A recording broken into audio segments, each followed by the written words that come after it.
The cold didn't judge her. It just kept working, methodically, the way cold always does in the north. Patient and thorough and completely without malice. Tamsin had been a wilderness guide for 6 years. She knew better. She knew the signs. The way the sky goes copper-green before a whiteout. The way the wind dies for exactly 7 minutes before it comes back hard enough to strip bark off a birch. She knew all of it, and she had still walked into this. The group had separated at the second portage. She'd gone back for a forgotten dry bag. And when she turned around, the storm had swallowed the trail whole. That was 3 hours ago. Now she was sitting against a granite outcropping on the shore of a lake she didn't recognize, somewhere in the back country north of Chapleau, and her fingers had stopped hurting 20 minutes ago. That was the part that scared her. Pain was information. Silence from her own body was something else entirely. She tried to pull her jacket tighter.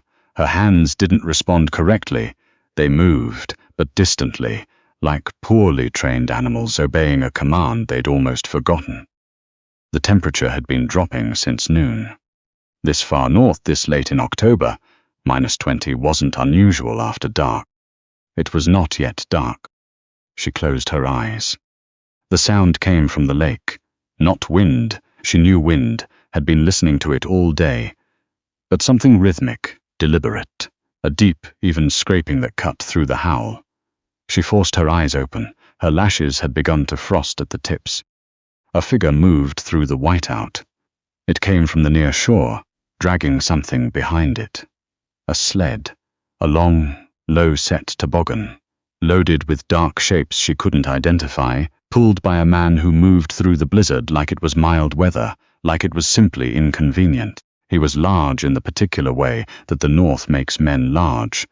Not just wide, but settled, like he'd been poured into the landscape and had hardened there. He wore a waxed canvas coat, the color of old spruce bark, a toque pulled low. He didn't look like a rescue. He looked like a geographical feature. He stopped 6 feet away, just looked at her. He didn't run over. He didn't call out in alarm. He stood with the tow line of the sled in one gloved fist, and he looked at her the way a man looks at a problem he hadn't planned on finding today. "You're in my pull line," he said. His voice was low and flat and carried easily over the wind. Tamsin tried to answer. Her jaw had locked. The sound that came out was not language. The man let out a long breath through his nose. Not a sigh of pity, a sigh of rescheduling. He dropped the tow line, walked to her, and crouched down until he was at eye level. Up close, she could see that his beard was dark brown, shot through with grey, that his eyes were dark and unhurried, and that he was cataloguing her with the same methodical efficiency she used on a client who'd come in too cold after a lake crossing. "Hands," he said. She held them up.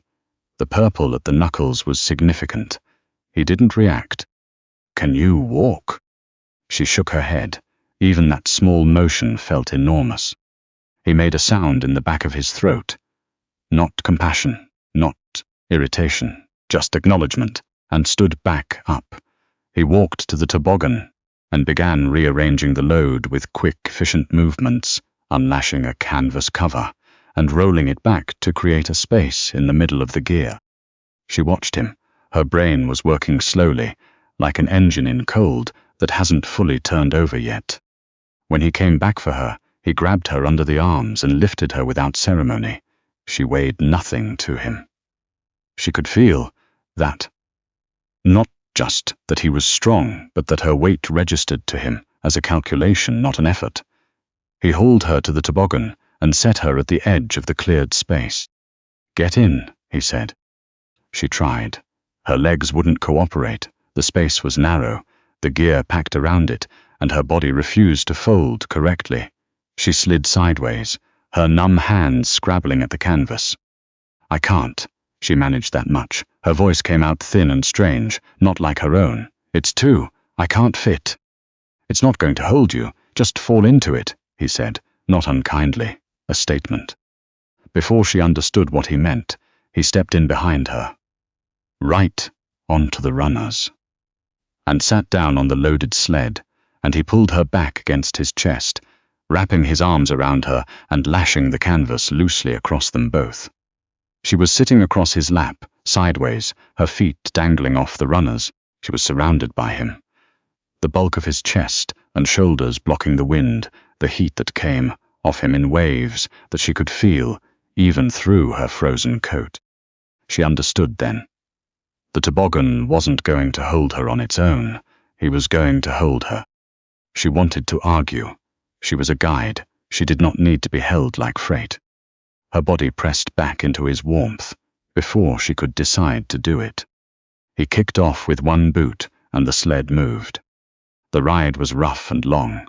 The dogs, 4 of them, she saw them now, dark shapes lunging ahead in the snow, pulled without being commanded, following a track she couldn't see through the whiteout.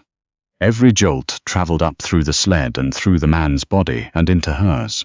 She was entirely dependent on his grip to stay on. His arms were locked around her midsection. Not tight enough to hurt, but there was no question of her going anywhere. She waited for his hands to become a problem.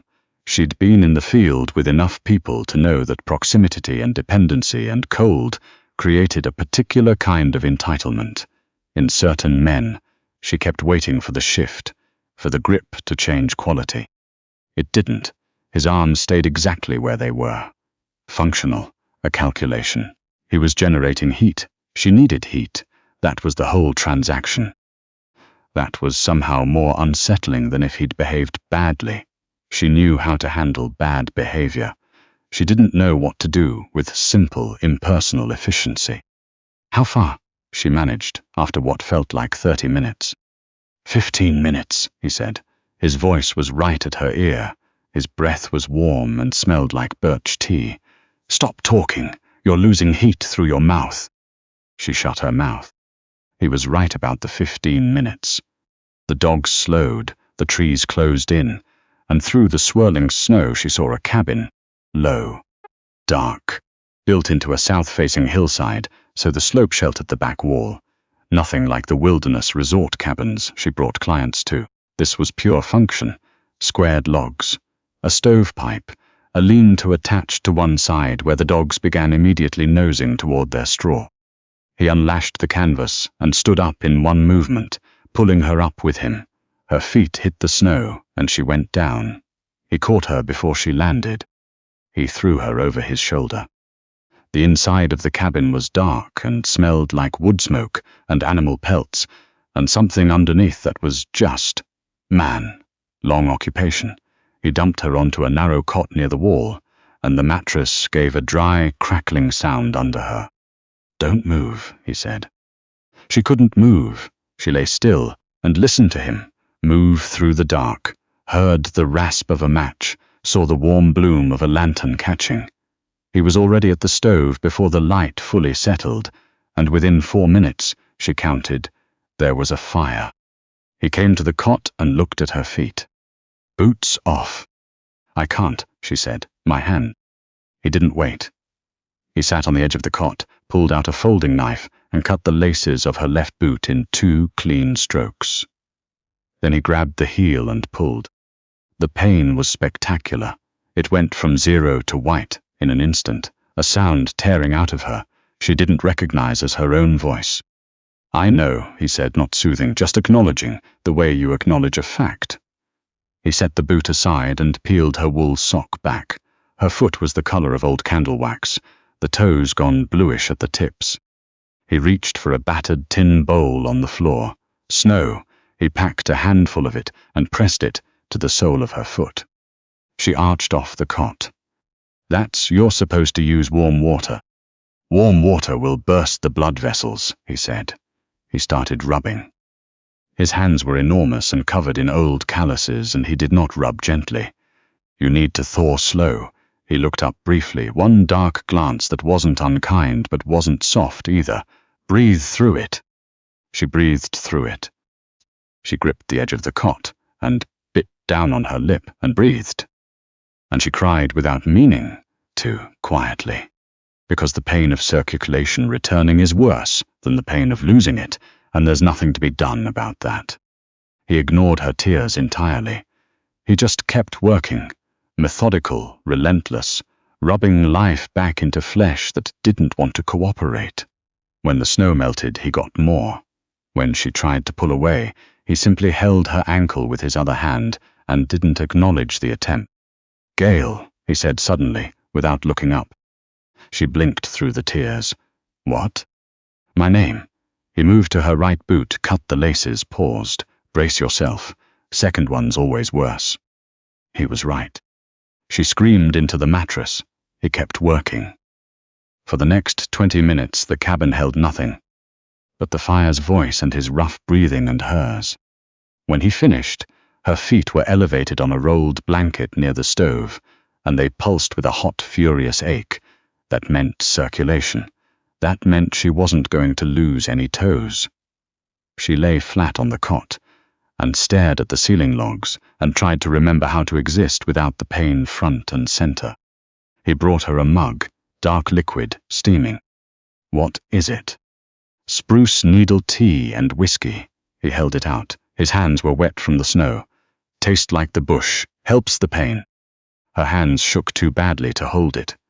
She reached for it, and the mug tilted, and he simply sat down on the edge of the cot beside her, close enough that their hips nearly touched, and he held the mug to her lips himself. She drank. It did taste like the bush. It also tasted like heat, working its way down through the cold, and she didn't care about anything else. "Why did you stop?" she asked when he took the mug away. "Stop what?" "For me." She looked at the fire. "Out there you didn't have to." He turned the mug in his hands. He looked at the fire for a long moment, and the orange light found the grey at his temples, the deep lines around his eyes from years of squinting into bright snow. "Didn't want to spend the rest of the trip in and out knowing you were on that shore," he said, flat, practical, "ruins the peace." She made a sound that was almost a laugh. The most honest rescue reason she'd ever been given. He didn't look at her. He just stood and walked back to the stove. She slept. The storm lasted 4 days. The world outside became a uniform white sound, and the cabin held 2 people who had no particular reason to understand each other. His name was Gale. He'd lived in the back country north of the lake for 11 years. He ran a trap line in winter, guided moose hunts in the fall for 3 weeks, and then stopped, and the rest of the year he simply lived there. He answered questions in as few words as possible. He did not ask many of his own. Tamsin spent the first 2 days, moving carefully between the cot and the stove, her feet tender, and her pride in a complicated state. She was not a person who accepted stillness easily. She had been working in the bush since she was 19 years old, summer trail work through university, then guiding full-time after. She was good at it, she was competent, and here she was in a stranger's cabin, being kept alive by spruce tea and someone else's fire. She tried to be useful.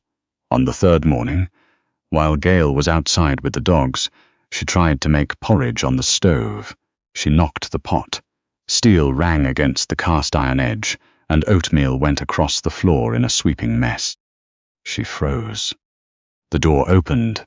Gale came in with a gust of cold air, kicked the door shut, knocked snow from his boots. He looked at the mess. He looked at her. She was standing with both hands at her sides, her shoulders locked up around her ears, her whole body braced for something she couldn't name out loud, but knew from experience was coming. Silence. He walked past her to the hook on the wall and hung up his coat. He went to the corner and came back with a small broom. He crouched and began sweeping the oatmeal without a word. "I'll do that," she said. "Too fast. I made the mess. I'll get it." "Sit down," he said, not sharp, just steady. She didn't sit. She crouched beside him and reached for the broom, and their hands nearly touched, and he stopped. He looked at her. His dark eyes moved over the rigid set of her jaw, the way she was holding herself in, and she saw something pass through his expression that wasn't quite pity and wasn't quite recognition, but was somewhere between the two. "I don't have a temper about spilled food," he said, very level.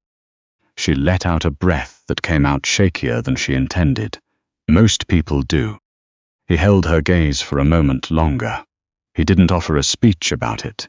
He just went back to sweeping. She watched his hands. They were rough and scarred, and moved with unhurried certainty, and they didn't scare her. She got up and put the kettle on, instead. That night she lay on the cot and listened to the storm push at the walls and thought about the way he'd simply kept sweeping. No raised voice. No pointed silence that was its own punishment. Nothing. Just the broom on the floorboards. She hadn't fallen asleep without tension coiled somewhere in her chest since she was 22 years old. She wasn't entirely sure she knew how, but she was close. The big storm broke on the 5th day, and in the lull that followed, the cold settled in hard and mean. The cabin creaked with it. The single small window at the front was solid white, the frost built up 2 inches thick on the inside of the glass. They sat on opposite sides of the stove that evening. Gail was working on a snare, repairing the wire with quick, precise bends. Tamsin had found an old topo map in the trunk at the foot of the cot and was studying it, trying to work out where exactly she was. "Your trap line," she said. "Does it go up to the height of land north of here?" He glanced over. "Part of it. I thought the watershed on that ridge fed into the Moose River system." "It does." He didn't look up from the wire. "Other side of the ridge feeds into Superior's watershed, straddles the divide. My group was trying to reach a portage on the far side of the ridge." She traced the contour lines. "We weren't far. Half a day, maybe." In October, a statement. "We had the weather window." She paused. "We thought we had the weather window." Silence. "You a guide?" he asked. The first question he'd asked her that wasn't logistical. 6 years. She smoothed the edge of the map with her thumb. Based out of Wawa. Corporate retreats, wilderness skills training. Occasionally group portage routes. He went back to the snare wire. She watched him work. His hands had that quality she'd noticed before. Brutal instruments capable of very precise movement. He bent the wire with a thumbnail and the joint was perfect. "Why up here alone?" he asked, still not looking up. She thought about the honest answer. "I used to lead from the front. Lately I'd rather come out on my own when the groups go home." She paused. "It's quieter." He made a low sound of acknowledgement that might have been agreement. "You've been up here 11 years, she said. "Before that." Alberta, his hands didn't stop, worked for a forestry outfit. Before that, the East Coast. I tried a few places that didn't fit. And this fits. He looked up. His eyes settled on her with that same unhurried weight she'd been cataloguing for days. The look of a man who had learned to take his time forming thoughts because he only said them once. "This fits," he agreed. The fire popped. The wind came around the north corner of the cabin and tried the wall and went away again. Tamsin looked back at the map. The warmth in her chest was something she decided not to examine too closely. The next storm came on the 7th day. This one announced itself differently. The barometric pressure dropped so fast her ears ached. The sky went the color of old pewter, and then didn't change. Gail had been reading it all morning. She could tell by the way he moved, efficient and slightly faster than usual, carrying in firewood until it was stacked to the rafters on both sides of the door. "How bad?" she asked. "Bad enough." He tested the window latch with 2 fingers. "The north-facing slope will load heavy. If we get ice under the snow first, the weight can be significant." The storm hit at 3 in the afternoon, and it didn't sound like weather. It sounded structural. Like the air itself was being compressed and released in waves. The cabin shook. The log walls didn't creak. They groaned, the sound coming up from the foundation. Gail sat at the table and sharpened a knife by lantern light and tracked the ceiling beams with his eyes. The crack came at midnight, not a log giving way. Something sharper, like a seam opening.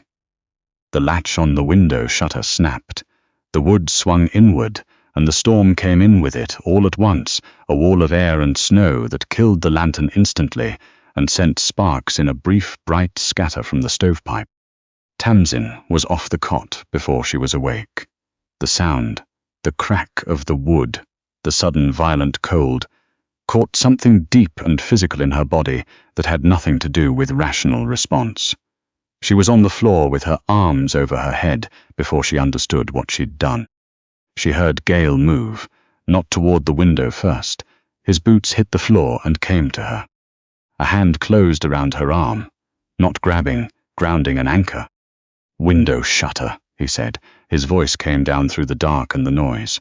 "Latch gave. I need you to move." She uncurled. Her hands were shaking, but her hands were always going to be shaking. And she understood that now, and she stood up. "What do you need?" she said. "Hammer and nails, on the shelf above the stove. Don't burn yourself." She went. The fire in the stove was still going.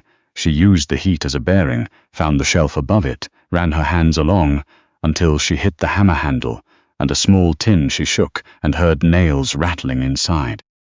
She crawled back to him. The cold pouring through the broken shutter was absolute. The kind of cold that has intent. Gale had both hands braced against the shutter, holding it in against the pressure. The wind was trying to take the whole window frame. "Top corner," he said. "Drive it deep." She positioned a nail against the wood, raised the hammer, and her hands shook, and she swung early. The blow glanced off the shutter edge. "Again," he said, not sharp, not patient exactly, but steady in the way a fixed point is steady. She took a breath. She swung. The nail caught. She hit it 3 more times and it was in. "Bottom left," he said. She moved to it. The cold was already in her fingers. She found the corner and drove the nail home in 2 strikes. Gale released the shutter. He added 4 more nails himself with hammer blows so efficient she counted them by sound. 1, 2, 3, 4, and then straightened and stepped back. The storm screamed outside. The shutter held. Gale lit the lantern again. In the restored light he looked at her, where she was still crouched on the floor, knuckles white around the hammer handle, chest heaving. He reached down and took the hammer from her hand. "Good drive," he said quietly. He didn't help her up. He turned and added a log to the stove, and she understood that this was its own respect. He'd watched her make herself get up twice in the last week, and he wasn't going to interrupt that pattern. She got up. The fire wasn't enough after the cold that had come in. The cabin temperature took 30 minutes to climb back to bearable, and bearable was still cold enough to see your breath. Gale pulled his wool blanket off his bedroll near the stove. He folded it in half on the floor in front of the hearth and sat down on it, his back against the stone. He looked up at her. He didn't say anything. He moved over slightly on the blanket. Tamsin looked at the cot against the far wall. She looked at the space beside him and the heat radiating from the stone and the man both. And she crossed the floor and sat down. He didn't make it strange. He didn't drape an arm around her or make a thing of the closeness. He simply let his shoulder rest against hers. And the heat came off him in steady, certain waves, and she stopped shivering by degrees. They sat that way for a long time without talking. "You lived somewhere before that didn't fit," she said finally. She didn't make it a question. He was quiet for a moment. "A few places." "A person?" His hands rested on his knees. She watched the firelight on the side of his face. "Sometimes a place is a place, and sometimes it's the people in it," he said. "Doesn't always matter which one it is." She nodded. "You too," he said. It was barely a question. "Yeah," she said, "me too." The fire said its piece, and they let it. In the 2nd week after the storm moved through, and the cold settled into a deep, clear, dry freeze that was almost beautiful in its honesty, Gale spent 3 evenings at the table with a piece of moose hide spread before him, and tools she didn't recognize the names of. She watched him work from the cot, mending a tear in his spare shirt, and she finally asked, "What are you making?" "Moccasins," he said. He was pushing an awl through the hide with careful pressure, turning it slightly to open the hole clean. "Your boots are finished. I cut them off your feet." She looked at her feet in his spare wool socks, enormous on her, bagging at the toe. "You don't have to. The temperature's going to hold below -15 until March." He didn't look up. "If you want to step outside, you need something on your feet." He turned the hide, measured something with his thumb. "Bring your foot here." She crossed to the table and stood in front of him. Seated, his head was nearly at her shoulder level. He tapped his thigh once. She hesitated for a beat that was not about shyness, exactly. More about the fact that something caught in her chest at the simple, practical gesture. She lifted her right foot and set it on his leg. His hands came around her foot. They were calloused and warm, and they handled her foot the way he handled everything, with complete and focused attention. He pressed his thumb along her arch. He measured her heel circumference with his fingers, noted something. His hands moved to her ankle, and there he stopped. He didn't look up, but his thumb was resting against the inside of her ankle, against the pulse point there, and she felt the quality of his attention change the way air changes before weather. Not predatory, not calculated, just suddenly aware. The analytical detachment cleared out of his touch and left something else in its place, something that hadn't been there a moment before. Neither of them moved. Very slowly he dragged his thumb a half-inch across her ankle bone. Deliberate. Not a measurement. She exhaled. He lifted his head. His dark eyes found hers across the narrow space, and the look he gave her was the most direct she had received from him in 2 weeks. No cataloguing, no assessment, just him, looking at her. "You've been waiting for this to go wrong," he said. His voice was low, since the first night. She didn't deny it, usually does. He looked back down at her foot and ran his palm over the arch with a pressure that was purely informational. "I know what I'm doing with hides. I'll get the fit right." He released her foot gently, turned back to the moose hide, and picked up his awl again. "Left one, too." She stood for a moment, in the middle of the quiet cabin. Then she sat back down on the cot, and the fire said its piece, and neither of them said what they were both already aware of. He finished the moccasins on a Tuesday in November. He set them on the floor beside the cot, without ceremony. She put them on and stood up, and for the first time since she'd arrived, she walked the length of the cabin and back without a single wince. "They fit," she said. "Lined them with rabbit fur." He was already at the stove, not looking at her. "Should hold to -30 if you keep moving." He refilled his mug. "Snow load on the south face needs clearing. I'll need an extra set of hands on the lower section." She put her coat on. 3 weeks passed. The muskeg froze solid enough to walk. The dogs ran the trap line with him every 3rd day, and she learned their names: Cole, Bishop, Tuck, and the youngest one, called Remy, who had anxiety about thunder but was otherwise stoic. She learned the way the light came in, over the ridge at 2 in the afternoon in a slant that made the snow go blue. She learned that he made coffee in a dented enamel pot and drank it black and started it, while she was still asleep, and that there was always a second cup ready on the back of the stove when she sat up. She didn't think about the world below the watershed. She did think about it, at night, sometimes, the way you think about a thing you've set down and aren't certain you want to pick back up. Towns, clients, debriefs and invoices, and the way her satellite phone had run out of charge and still sat at the bottom of her jacket pocket, like a stone. She thought about it less and less. The day it happened, she had been helping him haul water from the hole he'd cut in the river ice. He was on the roof of the lean-to, clearing the snow load. She could hear the shovels scraping overhead. She was halfway to the door with the heavy bucket when she heard the change in the sound above her.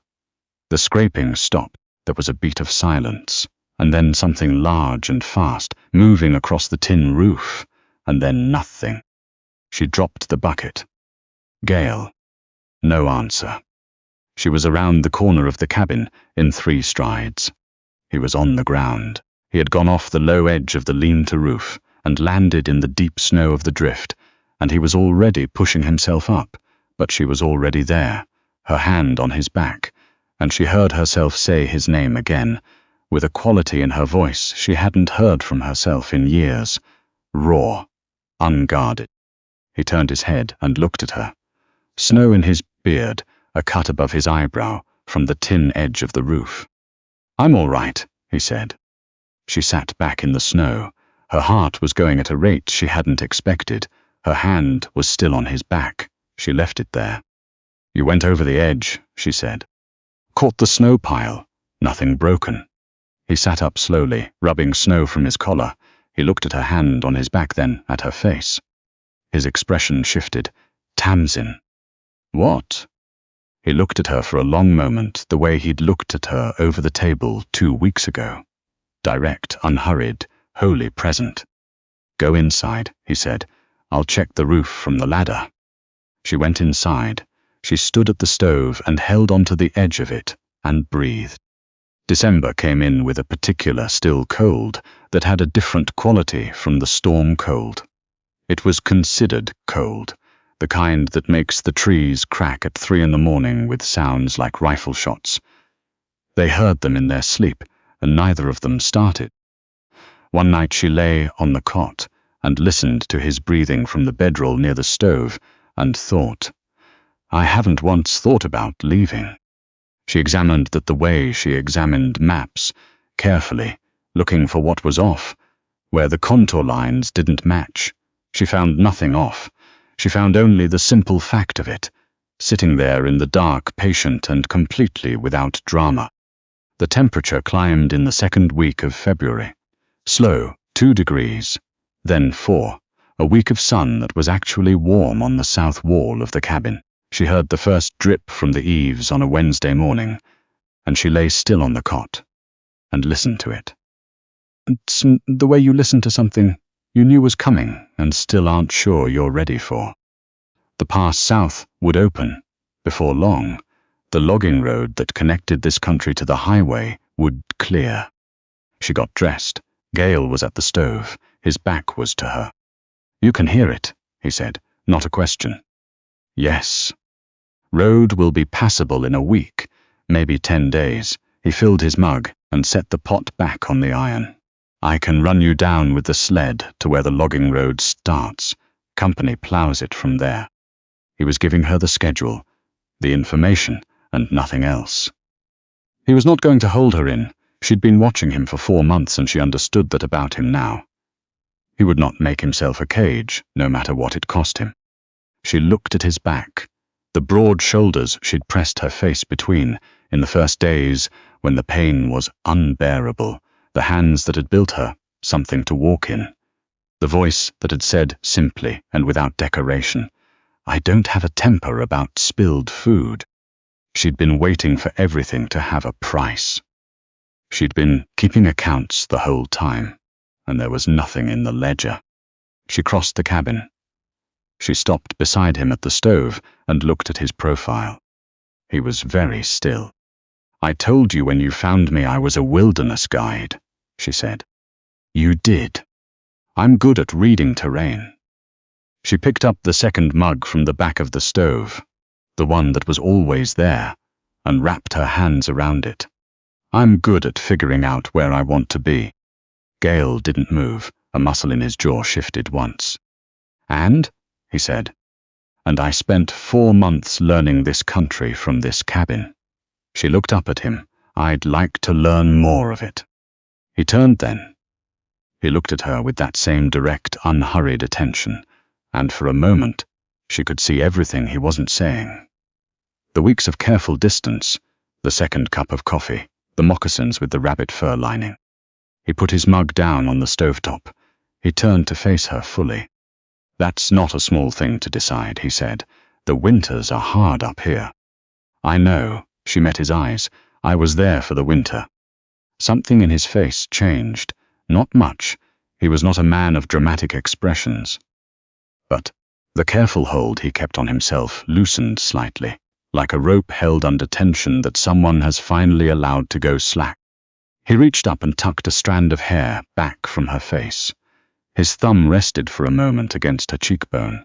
His hand smelled like birch smoke and cold metal, and everything she'd been breathing for 4 months. "Okay," he said, "just that, one word," and the weight of it filled the cabin completely. She leaned up and pressed her lips to his. It wasn't tentative. It was the kind of kiss that knows exactly what it is. Deliberate and grounded, and arrived at the long way, through cold and pain, and trust, built one small action at a time. He tasted like black coffee and the particular quiet of the north in winter. He kissed her back with a steadiness that matched everything else about him. Certain, unhurried, entirely sure. When she pulled back, she was still holding the mug. He hadn't moved his hand from her face. Outside, the eaves dripped their slow arithmetic. Inside, the stove ticked. The dogs settled in the lean-to, and the snow on the south face of the roof began its long, patient work of letting go. Gail made a second pot of coffee. She sat at his table and watched the light come in over the ridge, the way she'd learned it did at 2. In the afternoon, going blue across the snow. She thought about how the north had nearly killed her in October, and how it had offered her this instead, and how the two things were not opposites at all. Just the same country, asking a different question the second time around. She picked up the mug he set down in front of her. Outside, the melt continued, unhurried and entirely sure of itself. The way the seasons up here always are, knowing how long it takes, not particularly interested in being rushed.